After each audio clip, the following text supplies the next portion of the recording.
Morning, good afternoon, good evening. I'm glad that you're watching this, that you're a part of these meditations, and I sure enjoy working on these as well and having this time with you.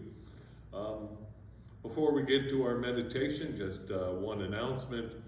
This coming Sunday, the 28th, I'm going to do a presentation of my pilgrimage to England, my Wesleyan pilgrimage, and share with you some of the things that I saw, some of the things I heard, some of the things I felt, and hopefully out of that you'll get a sense for why I say it was life-changing for me, that you might have a better understanding of where I am in that pilgrimage, and that you might learn something as well.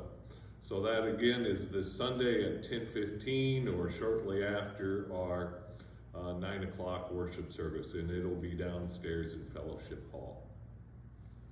So this week we continue with our sermon series, #BUMC, where we've been looking at the Wesleyan way of discipleship. That is, through our Wesleyan eyes, how is it that we live out our life with Jesus Christ? How do we witness to the world? And we've been doing it through the eyes of the three general rules of do no harm, do good, stay in love with God. So this week, we talk a little bit about where we do that. What is the environment? What is the arena in which we live out our Wesleyan life? And so we come to that famous saying of John Wesley, the world is my parish, and we need to understand what he meant by that. So to begin with, John Wesley was an ordained priest in the Anglican Church within the Church of England. Though he never had a pulpit of his own, we might say that he was never appointed to his own church. Though for a short time he did assist his father at the Epworth Rectory. So he never had his own church. He was a fellow at the college, did some work there, but never had his own church, yet he built this big movement. He talked a little bit about his time in Bristol, where he began to field preach. That is, go to where the people were and to share with them the Word of God. And he built the new room at Bristol, where he brought the love of God very tangibly in their lives. Well, this was all against the norms, right?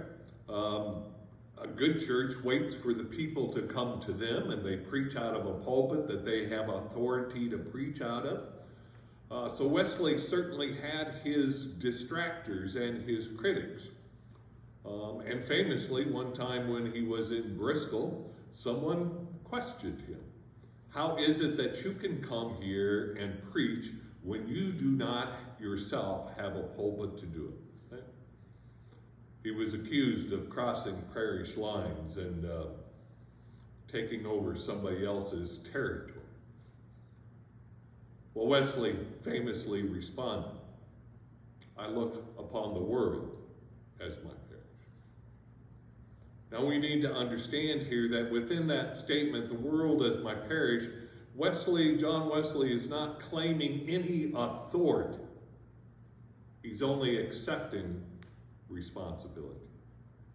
He's not saying that he has the right as a priest or a child of God to go wherever he wants and do whatever he thinks is right. He's saying that he has a responsibility to these people to share the Word of God. John Wesley was pretty clear about his role as an Anglican priest. He never once started a church. He called the building in Bristol the New Room. He called his building in London the New Chapel. He never once started a church. He was always an Anglican priest. Going out into the field and engaging people in preaching was not to correct whatever parish was active there. It wasn't to bring the parish in line with the way he thought. But for Wesley, he had a very strong sense from God, this very strong sense of calling.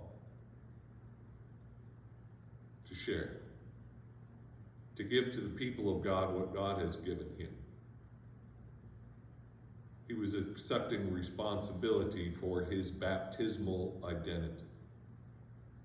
He's saying in that, the world is my parish. What I hear him saying is,